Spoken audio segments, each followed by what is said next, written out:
Hello guys, तो स्वागत है एक न्यू वीडियो में। तो गाइज आज के इस वीडियो में 5 WWE में हुए बॉचेस या कहे तो बड़े गलतियां के बारे में बात करेंगे जिन्होंने बैक स्टेज में बहुत बड़ी कंट्रोवर्सी क्रिएट कर दी। तो गाइज विदाउट वेस्टिंग टाइम चलो वीडियो स्टार्ट करते हैं। और उससे पहले ऐसे ही वीडियोस पाने के लिए हमारे चैनल को लाइक, शेयर एंड सब्सक्राइब करके बेल आइकन प्रेस करना ना भूले। Number 1, Becky Lynch wins at WrestleMania 35। WrestleMania 35 में वुमेन्स डिवीजन सेंटर स्टेज पर दिखी जब बेकी लिंच, शार्लेट फ्लेयर और रोंडा रॉजी ने शो के मेन इवेंट में हिस्सा लिया। और ऐसा पहली बार हुआ था कि रेसलमेनिया के मेन इवेंट में फैंस को वुमेन्स मैच देखने को मिला था। हालांकि ये एक ऐतिहासिक पल था, लेकिन एक बड़ी गलती की वजह से एक ऐसा पल खराब हो गया जो बेकी लिंच के लिए बहुत खुशी भरा पल हो सकता था। जब लिंच ने रॉडी के ऊपर क्रूसीफिक्स पिन का इस्तेमाल किया तब रॉजी ने समय पर किकआउट नहीं किया, जिसकी वजह से लिंच जीत गई। अब दिक्कत ये थी कि ये गलती थी और इस मैच का फिनिश इस तरह से प्लान नहीं किया गया था। इसके बाद कुछ मिनट्स के लिए माहौल बहुत गंभीर हो गया और वहीं WWE की कमेंट्री टीम और बैक स्टेज टीम ये समझने की कोशिश कर रही थी कि अब क्या करना है। माइकल कॉल तो कुछ बोल ही नहीं पा रहे थे और फिर आखिरकार ये कंफर्म किया गया कि लिंच रेसलमेनिया का मेन इवेंट जीती है।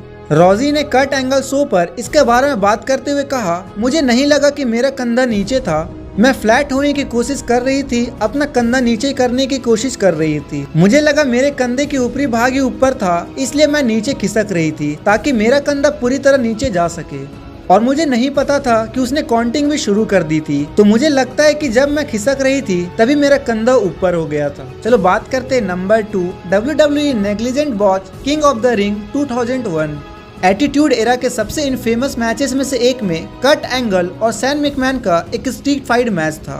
ये मैच साल 2001 के king of the ring pay per view के दौरान हुआ था और हालांकि इस मैच की काफी तारीफ हुई थी, लेकिन WWE के प्रोडक्शन टीम की एक लापरवाही की वजह से सैन मैकमैन को बहुत चोट आई। मैन तो जाहिर तौर पर बहुत गुस्सा आया और अपने बेटे को बचाने के लिए उन्होंने लगभग मैच को रोक ही दिया था। इस समय 2001 में WWE पूरी दुनिया की सबसे बड़ी रेसलिंग कंपनी थी और इस तरह की गलती की कोई भी सफाई नहीं दे जा सकती।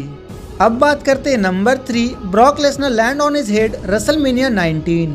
गाइस रेसलमेनिया 19 में एक शूटिंग स्टार प्रेस करने की कोशिश के दौरान जब ब्रॉक लेसनर अपने सर के बल रिंग में गिरे थे तब स्टेडियम का माहौल ही बदल गया था। लोगों की चिंता थी कि लेसनर की गर्दन शायद टूट गई है और यही चिंता बैक स्टेज में मौजूद सभी लोगों को भी थी। जैसा कि वहां मौजूद बहुत सारे रेसलर ने बताया है कि वो सीन बहुत ही डरावना और अफरा तफरी वाला था। हालांकि लेसनर बहुत होश में नहीं थे, लेकिन फिर भी उन्होंने मैच को खत्म करने के लिए एंगल को एक F5 दे दिया और बदकिस्मती से जो रेसलमेनिया मेन इवेंट का एक शानदार पल होना चाहिए था, वही पल एक डिस्कशन का टॉपिक बन गया था। ये अफरा तफरी वही खत्म नहीं हुई क्योंकि जब लेसनर ने बैक स्टेज एरिया में वापस आए तब वो बहुत ही कंफ्यूज में थे और उन्हें कंकशन हुआ था, जिसकी वजह से वो सबको धक्का दे रहे थे। ब्रॉक लेसनर इस बॉच की एक अच्छी बात ये थी कि इस दौरान एक कंकशन होने के बावजूद भी लेसनर WWE टेलीविजन से ज्यादा समय के लिए बाहर नहीं रहे और लगभग एक हफ्ते के बाद ही वो फिर से मैचेस करने लगे थे। चलो बात करते हैं number 4, triple H spin buster goes badly wrong at new year revolution 2007। इतने सालों में ट्रिपल एच को काफी इंजरीज हुई है, लेकिन 2017 में एक गलती की वजह से ट्रिपल एच को रेसलमेनिया 23 से बाहर रहना पड़ा था।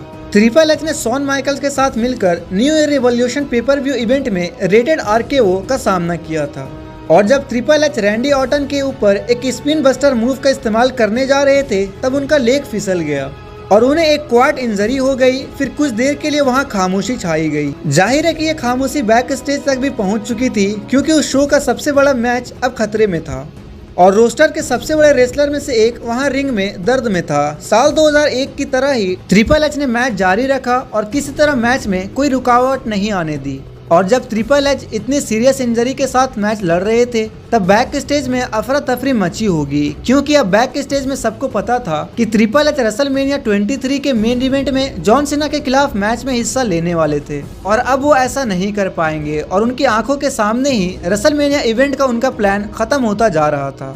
हमारे लास्ट पे हैं Brock Lesnar and Undertaker bleed at Hell in a Cell 2015। 2008 से ही PG लेवल का Hell in a Cell match कराना काफी मुश्किल हो गया है क्योंकि WWE के सभी मैचेस के लिए उनकी एक कड़ी नो ब्लड पॉलिसी बनाई गई है। लेकिन इस पॉलिसी से ब्रॉक लेसनर और अंडरटेकर को 2015 के hello in a Cell match में नहीं रोक सका। ये तो साफ नहीं हो पाया है कि आखिर दोनों रेसलर के मैच के दौरान खून क्यों नहीं निकला था, लेकिन कुछ रिपोर्ट के मुताबिक एक गलती की वजह से उन्हें गहरी चोट लग गई थी और वही कुछ लोगों का मानना है कि अंडरटेकर और लेसनर ने जानबूझकर एक दूसरे का खून निकाला था ताकि मैच बिल्कुल असली और मनोरंजक लग सके। इस खून खराबे से बैक स्टेज में मौजूद विंस मैकमैन काफी परेशान हो गए थे और उन्होंने मैच के बीच में दोनों रेसलर की जांच करने के लिए मेडिकल ट्रीटमेंट टीम को भी भेजा था। इस मूव में रेसलर बहुत इरिटेट हो गए थे और उन्हें गुस्सा भी आया था।